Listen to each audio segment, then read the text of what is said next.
పుదుచ్చేరి కడలూరు మధ్య తీరం దాటిన తానే తుపాను పెను భీభత్సం సృష్టించింది.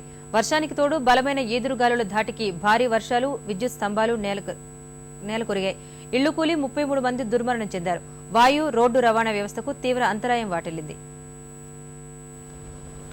బంగాళాఖాతంలో ఏర్పడిన తానే తుపాను తమిళనాడు, పుదుచ్చేరిల మధ్య తీరం దాటాక తీవ్ర వాయుగుండంగా మారింది. దీని ప్రభావంతో 140 కిలోమీటర్ల వేగంతో బలమైన గాలులు వీచి తీవ్ర బీభత్సం సృష్టించాయి. గాలి, వర్షం ధాటికి భారీ వృక్షాలు కూకటి వేళ్లతో పెకిలించుకుని పోయాయి. పెద్ద పెద్ద విద్యుత్ స్తంభాలు నేల కొరిగాయి.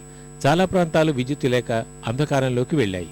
వందల సంఖ్యలో ఇళ్లు నేలమట్టం కాగా 5,000కు పైగా గృహాలు దెబ్బతిన్నాయి. ఈ వాయుగుండం కడలూరుపై తీవ్ర ప్రభావం చూపింది. ఇక్కడ ఒక్కచోటే 21 మంది ప్రాణాలు కోల్పోగా పుదుచ్చేరిలో 7, విల్లిపురం, తిరువళ్లూరులో 2, చెన్నైలో 1 మృత్యువాత పడ్డట్లు అధికారిక గణాంకాలు చెప్తున్నాయి.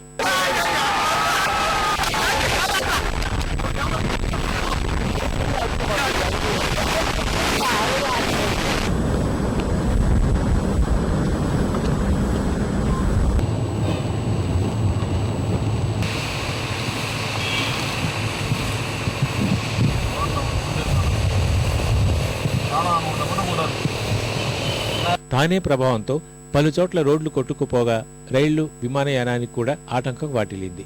చెన్నై నుంచి బయలుదేరాల్సిన పలు అంతర్జాతీయ విమానాల్ని రద్దు చేశారు.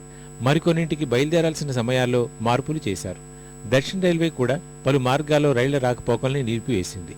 స్తంభాలు నేలకొరగడం వల్ల విద్యుత్ వ్యవస్థకు అంతరాయం వాటిల్లింది. మంత్రులు, ఉన్నతస్థాయి అధికారులతో సమావేశమై పరిస్థితి సమీక్షించిన తమిళనాడు ముఖ్యమంత్రి జయలలిత తక్షణ సహాయ చర్యల కోసం 150 కోట్ల రూపాయలు విడుదల చేశారు.